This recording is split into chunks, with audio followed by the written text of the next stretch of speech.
The Israeli regime routinely carries out airstrikes against Syrian targets with total impunity.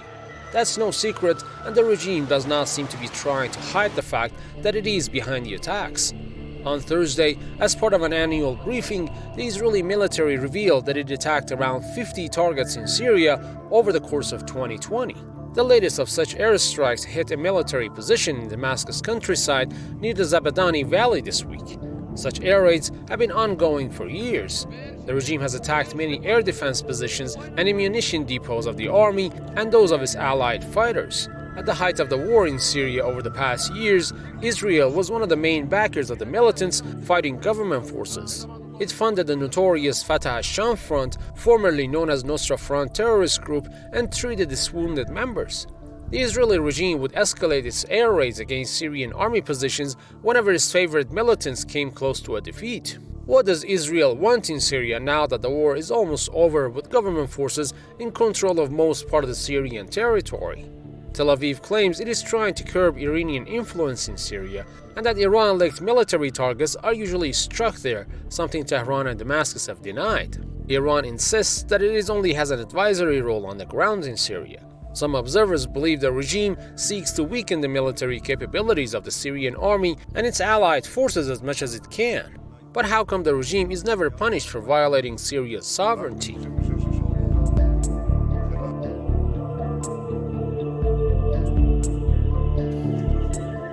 Soon after the latest Israeli aerial assault against Syria this week, Damascus called on the United Nations Security Council to act.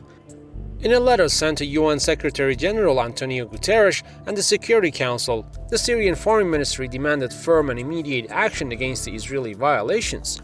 The Syrian Foreign Ministry warned that Israel's aggressive approach poses a grave threat to regional and international security and could trigger a dangerous escalation. Damascus also condemned Israel for backing terrorist groups in Syria and the United States for providing the regime with diplomatic cover. This is not the first time Damascus demands UN intervention against Israeli violation of its territorial integrity and sovereignty. The Syrian Foreign Ministry has sent numerous letters to the UN complaining about what's going on. The airstrikes have not been limited to Syria.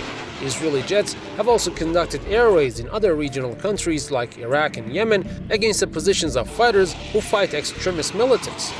The United Nations has proven over the past decades that it is unable to act against Israel.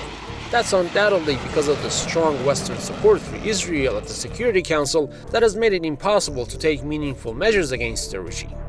The UN really can't do very much at all other than shake its head. And Israel stands up and does what it likes. It goes ahead and kills wantonly and steals land, and it gets away with it. That's the world we live in. It's frightening to think that the UN is so powerless. The Israelis have broken international law inside the occupied territories and elsewhere in the region, but they never face the consequences of their actions. How will the United Nations justify its inaction if the situation spirals out of control and leads to a major confrontation?